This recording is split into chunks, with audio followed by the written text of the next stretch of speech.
بسم اللہ الرحمن الرحیم۔ الدرس الحادی عشر، سبق نمبر 11، الحوار بین المسافر والمفتش، مسافر اور تفتیش کرنے والے کے درمیان گفتگو مکالمہ۔ المفتش کہا جاتا ہے تفتیش کرنے والا یا انسپیکٹر۔ بعد تکمیل ھذا الدرس یستعد الطالب، اس سبق کو مکمل کرنے کے بعد طالب علم اس قابل ہو جائے گا کہ نمبر 1، لأن يؤدي الحروف والکلمات العربیۃ بأداء صحیح، کہ عربی حروف اور الفاظ کو صحیح ادائیگی کے ساتھ ادا کر سکے۔ نمبر 2، یعرف مفاہیم الکلمات الجدیدہ، نئے الفاظ کے مفاہیم کو سمجھے۔ نمبر 3، یعرف آداب التحاور والتخاطب، گفتگو اور مکالمہ کے آداب کو جانے۔ احمد السلام علیکم ورحمۃ اللہ وبرکاتہ۔ المفتش تفتیش کرنے والا، انسپیکٹر، وعلیکم السلام ورحمۃ اللہ وبرکاتہ۔ این امتعتک، آپ کا سامان کہاں ہے؟ احمد تفضل ہا ہی، احمد حاضر ہے، یہ رہا سامان۔ المفتش من فضلک الی این ذاہب، برائے کرم کہاں جا رہے ہو؟ برائے مہربانی کہاں جا رہے ہو؟ احمد الی مظفر آباد، میں مظفر آباد جا رہا ہوں۔ المفتش انسپیکٹر هل زرتها قبل ذلك، کیا آپ نے اس سے پہلے کبھی دیکھا ہے؟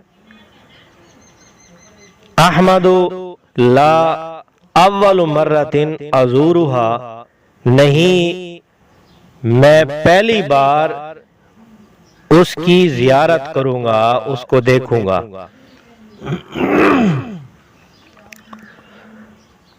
المفتش تفتیش کرنے والا، افتح الحقیبۃ، بیگ کھولو۔ احمد حاضر، احمد جی حاضر ہے۔ المفتش تفتیش کرنے والا، هل لدیک ممنوعات حشیش اسلحہ، کیا تمہارے پاس کوئی ممنوع اشیاء ہیں جیسے چرس، اسلحہ وغیرہ؟ احمد لا یوجد عندی ممنوعات، نہیں میرے پاس کوئی ممنوع اشیاء نہیں ہیں۔ المفتش ما ہی، انسپیکٹر یہ کیا ہے؟ احمد ہی الکتب الجامعہ، یہ یونیورسٹی کی کتابیں ہیں۔ المفتش حسنا تفضل فی امان اللہ، انسپیکٹر ٹھیک ہے، جاؤ اللہ کی امان میں ہو۔ احمد شکراً فی امان اللہ، احمد شکریہ، اللہ حافظ۔ الکلمات الجدیدۃ، نئے الفاظ، ان کے معنی۔ المفتش انسپیکٹر تفتیش کرنے والا، من فضلک مہربانی فرما کر یا برائے کرم، الی این کہاں جا رہے ہو؟ ذاہب جانے والا، حل کیا، لدیک تمہارے پاس ہے، ممنوعات ممنوع اشیاء، حشیش چرس، اسلحۃ ہتھیار، امتعتک تمہارا سامان، افتح کھولو، الحقیبۃ بیگ۔ التدریبات مشقیں، التدریب الاول پہلی مشق، عجیب او عجیبی عن الاسئلۃ الآتیہ، عجیب یہ مرد کے لیے اور عجیبی یہ عورت کے لیے، درذیل سوالوں کے جواب دیجئے۔ نمبر 1، ماذا عندک، آپ کے پاس کیا ہے؟ جواب، عندی کتب الجامعہ، میرے پاس یونیورسٹی کی کتابیں ہیں۔ نمبر 2، هل تذهب الى مظفر آباد، کیا آپ مظفر آباد جا رہے ہیں؟ جواب، نعم اذهب الى مظفر آباد، جی ہاں میں مظفر آباد جا رہا ہوں۔ نمبر 3، هل عندك کتب الجامعہ، کیا آپ کے پاس یونیورسٹی کی کتابیں ہیں؟ جواب، نعم عندی کتب الجامعہ، جی ہاں میرے پاس یونیورسٹی کی کتابیں ہیں۔ التدریب الثانی دوسری مشق، املا او املا الفراغ بکلمات مناسبت، املا یہ مرد کے لیے اور املائی یہ عورت کے لیے، درذیل خالی جگہوں کو مناسب لفظ سے پر کیجئے۔ نمبر 1، انا اسافر الی، خالی جگہ، اس خالی جگہ میں لفظ آئے گا مظفر آباد، انا اسافر الی مظفر آباد، میں مظفر آباد جا رہا ہوں۔ نمبر 2، انا رکبت علی، خالی جگہ، اس خالی جگہ میں لفظ آئے گا الدراجۃ الناریۃ، کہ انا رکبت علی الدراجۃ الناریۃ، میں موٹر سائیکل پر سوار ہوا۔ نمبر 3، السیارۃ، خالی جگہ، اس خالی جگہ میں لفظ آئے گا سریعۃ، السیارۃ سریعۃ، گاڑی تیز ہے۔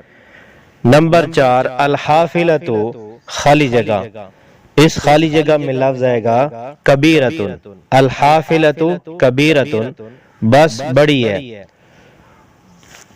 نمبر 5، الدراجۃ الناریۃ، خالی جگہ، اس خالی جگہ میں لفظ آئے گا جدیدۃ، کہ الدراجۃ الناریۃ جدیدۃ، موٹر سائیکل نئی ہے۔